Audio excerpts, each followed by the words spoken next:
Iniciamos esta inmersión en el mundo literario. Hoy vamos a explorar a fondo el material que tenemos sobre una novela que causó sensación. Los ojos amarillos de los cocodrilos. De Catherine Pancol, sí. Publicada ya hace unos años, en 2006, pero que tuvo un éxito tremendo, ¿no? Internacional, además. Exacto. Y contamos con extractos de un análisis bastante detallado que examina la obra, los personajes, el estilo, los temas. Ajá. Nuestra misión hoy es intentar destilar la esencia de esta historia a partir de estas notas. O sea, ¿qué hizo que conectara tanto? ¿Qué hay detrás de ese título tan curioso? Sí, ese título. Y de ese éxito tan rotundo, claro. Pues sí, es un buen punto de partida. Vale, pues vamos a desgranar esto. Lo primero, como decías, el título. Llama mucho la atención, ¿verdad? Muchísimo. Los ojos amarillos de los cocodrilos te lleva a pensar en, no sé, África, algo exótico, peligroso quizá. Justo, uno piensa en aventuras, en algo salvaje, pero la trama, y esto es lo curioso, nos sitúa de lleno en París. En el París actual. Sí, muy urbano. Y gira en torno a Joséphine Cortés. Ella es historiadora, especialista en el siglo XII, una mujer, digamos, discreta, ¿no? Muy normal, sí. Y su vida da un vuelco total. Su marido, Antoine, un tipo que parece bastante frustrado, insatisfecho, Sí, el análisis lo pinta así. pues la abandona, de repente. Y aquí viene lo sorprendente, lo que choca con el escenario parisino. Se va a Kenia A Kenia, sí. a montar una granja de cocodrilos. Literalmente. No es una metáfora del tipo, se va a buscarse la vida. No, cocodrilos. Es tremendo. Y esa decisión, que parece tan excéntrica, es el primer gran símbolo que el análisis destaca, claro. Esos ojos amarillos de los cocodrilos, Uf, qué imagen. acechando desde el agua turbia. Se convierte en una imagen potente, recurrente, y representa, según esta lectura que tenemos, todo eso que se oculta, ¿no? Los miedos, la codicia, las pasiones reprimidas. Las amenazas latentes. Exacto.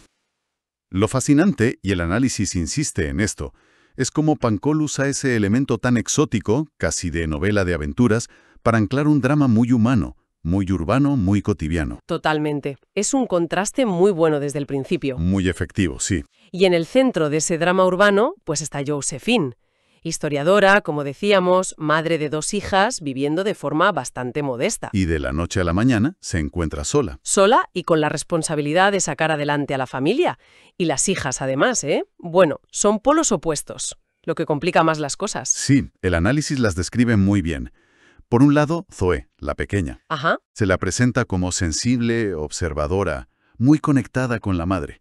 Casi un refugio para Joséphine en medio del caos, ¿no? Sí, la niña buena, digamos. Y por otro, Hortense, la adolescente. Uf, Hortense. Brillante en los estudios, ambiciosa, pero también implacable, casi despiadada en sus juicios. Sí.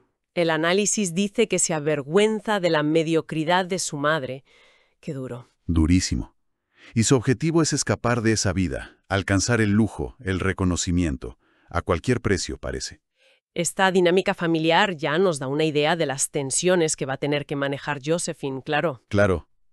Aquí es donde la cosa se pone realmente interesante, porque la novela, según subraya este análisis, no cuenta una transformación mágica, ¿sabes? No es que Joséphine se convierta de repente en una heroína. No, para nada. Al contrario, narra su proceso de reconstrucción paso a paso. Lento, a veces con retrocesos, muy pegado a la realidad. Y yo creo que esa es una de las claves del éxito, y el análisis lo capta bien. Joséphine es como una antiheroína muy moderna. Sí, Su viaje no es buscar al príncipe azul ni una solución externa. sino encontrarse a sí misma, descubrir su propia voz, su valor. Más allá de ser la esposa abandonada o la madre. Exacto. Se la describe como llena de inseguridades, de complejos, forjados durante años, y tiene que aprender a quererse, a hacerse respetar, partiendo casi de cero. Es una historia de emancipación, ¿no? Pero muy creíble. Muy creíble porque nace de la vulnerabilidad, del abandono, de ese sentimiento tan común de no sentirse suficiente. El tema de la resiliencia está ahí desde la primera página. Y para acentuar esa discreción, esa lucha interna de Joséphine, Pancol introduce un contraste potentísimo. Su hermana, Iris. Uf, Iris. Si Joséphine es la sombra, Iris es el brillo. O la apariencia de brillo, mejor dicho. Justo. El análisis las presenta como las dos caras de la moneda. Iris es descrita como espectacularmente bella, elegante, siempre perfecta. Impecable. Casada con un abogado de éxito, Philippe, su vida parece sacada de una revista. Cenas importantes, ropa de marca, preocupada por el que dirán. Y con una ambición tremenda, por destacar, por ser admirada. Vive en un mundo de apariencias. Totalmente. Y es justo en una de esas cenas de sociedad donde se lía todo, ¿no? Ahí empieza la trama central, ¿sí? Para impresionar a un editor importante, Iris, en un arrebato de vanidad, yo creo, Sí, sí. suelta que está escribiendo una novela histórica, ambientada en la Edad Media. Algo muy erudito, muy chic. El problema es que es mentira. Mentira total, rotunda. No ha escrito nada, ni sabe cómo hacerlo, ni tiene intención. ¡Madre mía! Y aquí es donde el análisis ve una genialidad narrativa. Esa mentira de Iris no es solo un giro argumental. Funciona a muchos niveles. Claro, porque para mantener la farsa... Necesita que alguien escriba esa novela por ella desesperadamente, para no quedar en evidencia. ¿Y en quién piensa? Pues en su hermana, Josephine. Bingo. La historiadora culta, experta en el siglo XII, pero insegura y, sobre todo, muy necesitada de dinero. Claro, tras el abandono del marido. Iris le propone un pacto fáustico casi. Josephine escribirá la novela en secreto, con su talento, sus conocimientos, Y a cambio, dinero. una suma importante. Iris, claro, firmará la obra. Se llevará la fama, los elogios, el reconocimiento social que tanto busca. Es terrible, pero muy inteligente como trama. Este pacto, según interpreta el análisis, es el corazón metafórico de la novela. Por un lado, pone sobre la mesa el tema del reconocimiento negado, especialmente a las mujeres creadoras. ¿Cuántas veces habrá pasado eso? Históricamente claro, mujeres a la sombra de hombres o de figuras más visibles. Josephine escribiendo para Iris es eso. Y por otro lado, es una crítica. Mordaz, satírica casi, a esa sociedad del espectáculo que menciona el análisis. Obsesionada con la imagen, con el éxito aparente, donde importa más parecer que ser. La autenticidad. Relegada, Exacto. frente a la fachada brillante. Y lo irónico, claro, es que el plan no sale como Iris esperaba, porque la novela... Resulta ser un exitazo, descomunal, inesperado. Y ese éxito paradójicamente, en lugar de consolidar la farsa de Iris, se convierte en el motor principal de la transformación de Josephine. ¡Qué bueno! ¿Cómo? Pues el éxito la saca de su invisibilidad, aunque sea indirectamente al principio, la obliga a confrontar su propio talento, a valorar su trabajo y al final a cuestionar ese pacto. El dinero le dará independencia, supongo. Le da cierta independencia, sí, pero es el reconocimiento implícito de su valía como escritora lo que realmente la empieza a cambiar por dentro. El análisis lo ve como el catalizador que la empuja a salir de su caparazón. Entiendo, pero la novela no se agota en ellas dos, ¿no? El análisis destaca que hay muchos personajes secundarios muy vivos. Sí, Pancol crea un universo muy reconocible. No son meros comparsas. Tienen sus historias, sus complejidades. Se menciona a la vecina solidaria, Shirley. Shirley, sí, que se convierte en un apoyo clave para Josephine.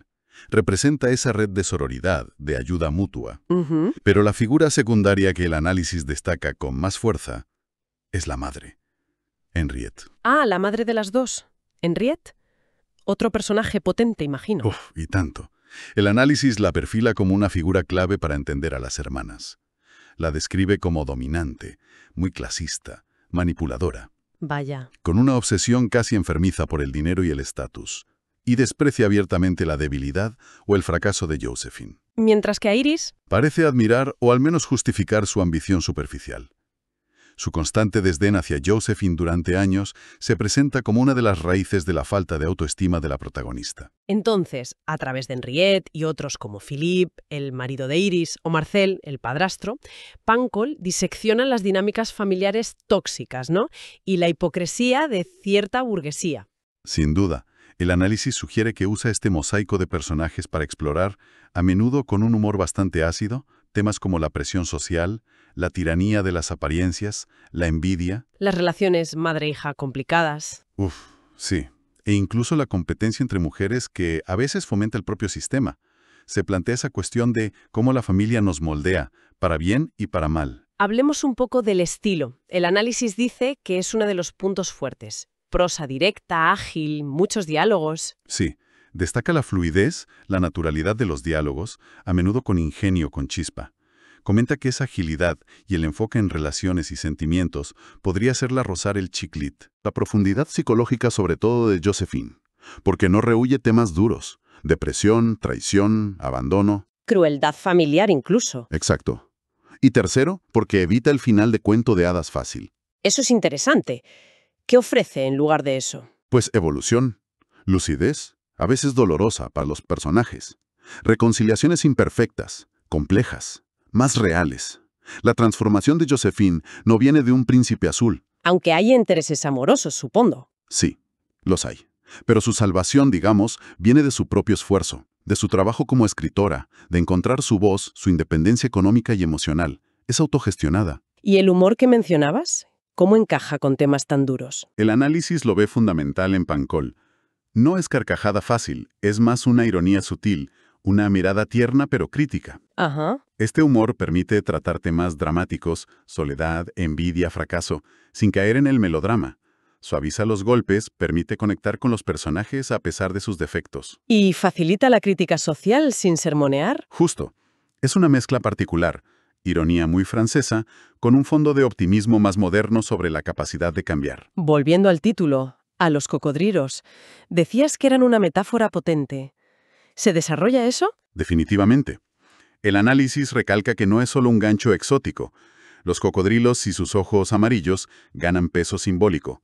Representan los peligros externos, la codicia, la competencia desleal como la de Iris, las traiciones. Y también los internos, ¿no? Los depredadores internos, los miedos de Josephine, sus inseguridades, esa sensación de amenaza que siente. Enfrentarse a los cocodrilos es una metáfora de su empoderamiento. Entonces, si tuviéramos que resumir los grandes temas, según este análisis, ¿cuáles serían? El central, sin duda, la resiliencia femenina. La capacidad no solo de sobrevivir a la adversidad, abandono, precariedad, humillación, sino de usarla como trampolín para transformarse. ¿La búsqueda de la autenticidad también? Fundamental. En un mundo de apariencias. La lucha de Josephine por ser fiel a sí misma, por encontrar su valor al margen de la opinión ajena. Ligado a eso, la crítica a la hipocresía social y familiar. Exacto. Y por supuesto, la importancia de la autoestima, de aprender a quererse y respetarse. El análisis la define como una fábula moderna sobre la resiliencia. ¿Por qué fábula? ¿Tiene moraleja? Quizá fábula en el sentido de que, aunque realista, tiene un componente ejemplarizante, ¿no? Una trayectoria de superación clara. Pancol muestra que tocar fondo no es el final. ¿Puede ser un punto de inflexión? Justo. Ofrece una visión esperanzadora del cambio personal, pero, y esto es importante y el análisis lo subraya, sin caer en sentimentalismos baratos ni moralejas simplistas tipo querer es poder. La transformación de Josephine cuesta. Cuesta, es lenta y requiere enfrentarse a verdades incómodas. Y esa mezcla de entretenimiento, profundidad y mensaje esperanzador pero realista puede explicar esa conexión masiva. Es muy probable. El análisis sugiere que logró algo difícil, reconciliar al gran público con una literatura accesible, entretenida, pero que no renuncia a explorar complejidades humanas y sociales. Demostró que las vidas normales pueden tener una épica interior. Si se cuentan con verdad, empatía y humor inteligente. Además, claro, es la primera de una trilogía. Eso permite un viaje más largo y detallado para los personajes. Has mencionado varias veces la crítica social, la hipocresía. El análisis sugiere que bajo esa capa amable hay una mirada bastante crítica. Sí, se habla de una crítica velada, pero persistente, a la falsedad en las relaciones, a la superficialidad, a lo que llama la sociedad del espectáculo. Donde solo cuenta la imagen y el éxito visible. Parece que sí. La trama de la suplantación literaria es el ejemplo más claro, pero se extiende a la familia, la pareja, las ambiciones. Y en relación con esto, el análisis recupera la idea de los cocodrilos, con una interpretación final bastante potente. Efectivamente. Cita una frase que lo resume. Los cocodrilos somos nosotros. Esos ojos amarillos no son solo los de Kenia. Son también los de aquí. Son los de la envidia, el egoísmo, la competencia feroz, la crítica destructiva, que a veces impera en nuestro entorno. Los ojos del juicio ajeno. Y los de nuestros propios miedos y complejos. Que nos acechan desde dentro, ¿sí? Pero la historia no se queda ahí, en esa visión oscura, no. No, en absoluto. El análisis subraya que aunque expone esas sombras, el mensaje final es optimista.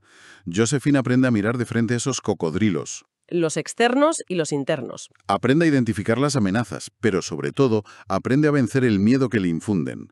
Al encontrar su voz como escritora, al escribir su propia historia, literal y metafóricamente. Toma las riendas. Exacto. Demuestra que es posible navegar esas aguas turbulentas. El análisis recoge unas palabras de la propia Pancol. Esta novela es para las mujeres que se levantan, aunque las cosas parezcan perdidas. ¡Qué buen mensaje! Un mensaje de empoderamiento y esperanza que sigue resonando casi 20 años después. En resumen, a partir de este análisis, Los ojos amarillos de los cocodrilos emerge como mucho más que un bestseller entretenido. Es una exploración rica, con matices, de la reinvención personal, de esa búsqueda compleja de la propia voz y del valor individual. En medio de una sociedad que a menudo premia la fachada. Justo. Y todo narrado con esa mezcla tan particular de humor irónico, ternura hacia los personajes imperfectos y una observación aguda de las dinámicas sociales y familiares. Quizás el pensamiento final que nos deja esta exploración es sobre esa tensión constante, ¿no?, entre la imagen que proyectamos y quiénes somos de verdad, en un mundo tan saturado de apariencias. Redes sociales, versiones idealizadas. Exacto. La lucha de Josephine Porción Pentica por definir su propio valor más allá de la aprobación externa sigue siendo una narrativa muy relevante, muy poderosa. Nos recuerda que incluso en el pantano emocional de la vida cotidiana, Con sus miedos y decepciones, siempre existe la posibilidad de aprender a nadar, de mantenerse a flote y, al final, de mirar de frente a nuestros propios cocodrilos. para escuchar el audiolibro, pincha en el enlace del perfil del canal.